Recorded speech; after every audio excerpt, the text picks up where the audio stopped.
परम पूज्य गुरुदेव परम वंदनीय माता जी की असीम अनुकंपा बनी रहे, ऐसी मंगल कामना युवा प्रकोष्ठ के तरफ से। मित्रों, बहुत सारी बातें अभी बताया जा रहा था, कैसे हम अपने आप को इस तनाव भरी घड़ी में अपने आप को उबारें। देखिए, हम लोग पढ़ते थे एक कविता, वह प्रकाश जो दिख रहा है झिलमिल दूर नहीं है, थक कर बैठ गए क्यों भाई मंजिल दूर नहीं है। लंबे समय से हम लोग काट लिए, थोड़ा सा सावधानी बरतने की आवश्यकता है और वो दिन धीरे धीरे अब करीब आते जा रहा है। फिर उम्मीद हम लोग करते हैं कि अगले महीना से, जुलाई से उम्मीद करते हैं, अब अगले रविवार से मत पूछने लगिएगा कि भैया आप तो बोले थे कि ऑफलाइन चलने वाला है, काहे नहीं चल रहा है। उम्मीद करते हैं, बहुत सारे भाई पूछ रहे हैं भैया ऑफलाइन कब से चलेगा, ऑफलाइन कब से चलेगा।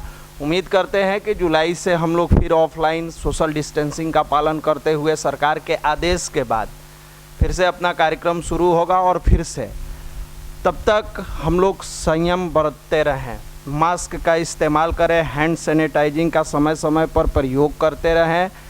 ज़रूरत ना हो तो अभी बाहर नहीं निकले। कई जगह गांव, शहर, बहुत जगह पर आप देखिए जैसे जैसे अनलॉक किया जा रहा है, लोगों को लग रहा है कि अब कोरोना से आज़ादी मिल गया है, मास्क हटा दिए हैं। और पढ़े लिखे लोगों के बारे में हम बात कर रहे हैं, आप अवेयर कीजिए। कई जगह ये सुनने को मिलता है भैया वैक्सीन नहीं लिए, बहुत लोग बहुत बात कर रहे हैं।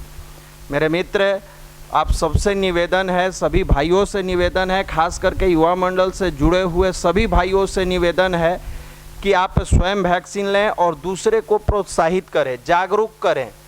यही एक तरीका है कोविड से बचने का। मेरे मित्र, अधिक से अधिक वैक्सीनेशन होता जाएगा, उम्मीद है कि धीरे धीरे कोविड समाप्त होता चला जाएगा। मानसिक मजबूती के लिए अभी जैसा कि भाई लोग बता रहे थे कैसे करें, क्या करें, बस गायत्री महामंत्र बार बार हर रविवार को हम लोग कहेंगे, बताते रहते हैं। ऑफलाइन होता है तब भी, ऑनलाइन होता है तब भी, समय परिस्थिति कुछ भी रहे, चाहे जैसा भी हो, एक चीज़ हमेशा माइंड में डाल लें कि मेंटल इम्यूनिटी के लिए ये कोविड रहेगा नहीं रहेगा, समय में जब भी कुछ कष्टकारी समय आएगा या नहीं आएगा, लेकिन हमेशा के लिए मेंटल इम्यूनिटी को बूस्ट करने का गायत्री महामंत्र से बेहतर कुछ नहीं है। ये 24 अक्षर की जो प्रार्थना है, जो भाव से बैठ के आपको कहा जाता है ओम भूर्भुवः स्वः तत्सवितुर्वरेण्यम, भाव से प्रचोदयात तक हम लोग जो पढ़ते हैं, पूरी भाव से, पूरी इमोशन से अगर करते हैं तो ये दुनिया के हर समस्या का समाधान अपने आप करता चला जाएगा। अब कहिएगा कि भैया तब तो बिना पढ़े हम गायत्री मंत्र जप के नौकरी ले लें।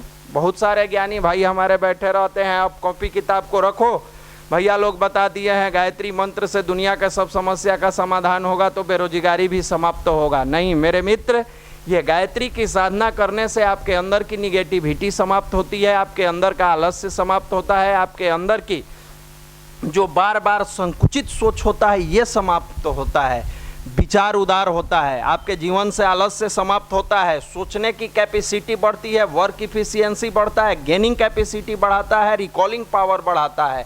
और ये जिस युवा के अंदर आएगा, स्वाभाविक है कि पहले टाइम पास करता होगा, अब सेल्फ स्टडी पर बैठ के पढ़ाई करेगा। तो ये साधना की बदौलत आपके अंदर की बुराइयां दूर होती है, जिससे अच्छाइयाँ अपने आप चली आती है। अगर कोई किसान है, उसके मन में आलस है, हर तरह के लोगों के बारे में बता रहे हैं, हमारा कैसे होगा, क्या होगा, निगेटिविटी का शिकार है, अगर वो भी गायत्री की साधना करता है तो उसके अंदर एक पॉजिटिव थॉट आता है और अपने उमंग उल्लास के साथ खेतों में काम करता है। अगर कोई विद्यार्थी है तो वो उमंग के साथ पढ़ाई करेगा, अगर कोई रोजगारी है वो उमंग के साथ अपने कार्य को करेगा, अगर कोई व्यवसायी है वो भी उमंग के साथ जुड़ता हुआ चला जाएगा और लोगों के साथ प्यार से बात करेगा, इमोशंस से बात करेगा। अगर कोई दुकानदार है, अरे अब क्या होगा, कैसे, पूरी दुनिया में हाहाकार मचा हुआ है। इस हाहाकार के बीच में सारे मित्रों, सारे भाई बहनों से एक ही निवेदन है कि निदान निकालने का एक ही एंटीवायरस दवा है, उसका नाम है गायत्री महामंत्र। मस्तिष्क से अगर हम आप मजबूत रहेंगे तो समय परिस्थिति से लड़ने की क्षमता अपने आप आ जाती है। यहाँ है कि हम समय परिस्थिति से लड़ने के लिए क्षमता पैदा कैसे करें, कैसे अपने आप को बेहतर बनाएं, तो फिर बताएंगे कि साधना के साथ, मेडिटेशन के साथ, गायत्री महामंत्र के साथ स्वाध्याय कीजिए। स्वाध्याय एक ऐसी चीज़ है जिसके जब आप किसी महापुरुष की जीवनी पढ़िएगा, एग्जाम्पल के लिए परम पूज्य गुरुदेव की हमारी वसीयत और विरासत पढ़ के देखिएगा, गुरु जी के जीवन में भी बहुत सारे कष्ट है, बहुत सारा उठापटक आया, लेकिन साधना की धुरी पर जब उन्होंने अपने जीवन को लगाया खपाया तो आज इतना विशाल का इतना बड़ा मिशन आप देख रहे हैं कि अपने आप एक एक कदम एक इतिहास गढ़ता हुआ जा रहा है, एक एक चीज़ों को बढ़ाते हुए जा रहा है।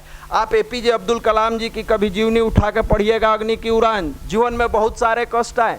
हम आप होते भैया हाथ पर हाथ रख के बैठ जाते, 1.5 साल से तो कोरोना बर्बाद कर दिया, अब मेरे करियर का क्या होगा। मेरे मित्र, बार बार हर रविवार को आपको सब यहाँ सुनाया जाता था, समझाया जाता था और फिर से एक बार बताया जा रहा है, मुश्किलों से मोहब्बत है हमें, ऐ वक्त तू क्या टकराएगा, उठेंगे जब हाथ हमारे, हर ख्वाब हकीकत बन जाएगा। ख्वाब को हकीकत में बदलने की अगर मद्दा कोई रखता है उसका नाम युवा है। युवा का मतलब उम्र से युवा नहीं, हम 16 साल के हैं भैया युवा है, नहीं, अपने अंदर के एनर्जेटिक चीज़ों से, अपने विचार से, अपने भाव से, अपने इमोशंस से, अपने कार्य से जो संघर्ष में भी डरता नहीं लड़ता हो वो युवा है। जो हारने की कभी मद्दा नहीं रखता हो, सोचता भी नहीं हो। ठीक है, हार, कई लोग कहते हैं भैया हार गए, हारे तो उसमें बहुत कुछ सीखने को आपको मिला, केवल आप हार नहीं गए, आपको बहुत कुछ मिला। असफलता यह सिद्ध करती है कि सफलता का प्रयास पूरे मन योग से नहीं किया गया, लेकिन वहां पर यह भी चीज है कि असफलता सफलता की कुंजी है कि किस कारण हम असफल हुए, तो उसमें भी हमें सीखने को मिला। उसमें भी इस 1.5 साल के निगेटिव समय में बहुत सारे परिवार की निगेटिव पॉजिटिव चीज़ें, जिंदगी में आने वाली मुसीबतों से लड़ने की क्षमता आपको बहुत सारी चीज़ सिखा गई जो आपकी कॉपी किताब में नहीं सीख पाते, जो आपके शिक्षक नहीं सिखाते, जो आपको प्रैक्टिकल अनुभव नहीं मिला था, वो बहुत सारी अनुभव मिल गई। अब समझदार व्यक्ति जो गायत्री की साधना करता होगा, मेडिटेशन करता होगा, ध्यान करता होगा, इस सीख को लेके अपने जीवन को आगे बढ़ाने का प्रयास करेगा। बेवकूफ़ व्यक्ति अपने हाथ पर हाथ रख के 1.5 साल बर्बाद हो गया, अब हमसे कुछ नहीं होगा। क्या आपके पूरे जीवन का एवरेज अगर 60 से 65 साल मान लिया जाए, 65 साल में से 1.5 साल निकाल दिया गया तो आपकी जीवन समाप्त तो हो गई। आपका 70 साल अगर उम्र माना जाए तो 1.5 साल से 2 साल निकाल दिया गया तो 68 साल का जो जीवन बचा वो समाप्त तो हो गया इस 2 साल की निगेटिविटी के कारण, उस 1.5 साल की निगेटिविटी के कारण। यहीं पर अध्यात्म काम करता है और यहीं पर गायत्री महामंत्र काम करता है, और ये शुरू से हम लोगों के बीच आदरणीय मनीष भैया समझाते रहे हैं। तो बहुत समय नहीं लेते हुए हम आदरणीय मनीष भैया को आमंत्रित करेंगे कि हम युवाओं का मार्गदर्शन करें, हम युवाओं को सही राह दिखाने का प्रयास करें। फिर से निवेदन आप सभी भाइयों से कि आप चिंता न करें, जैसे ही सरकार द्वारा आदेश दिया जाएगा मंदिर के लिए, हम सभी लोग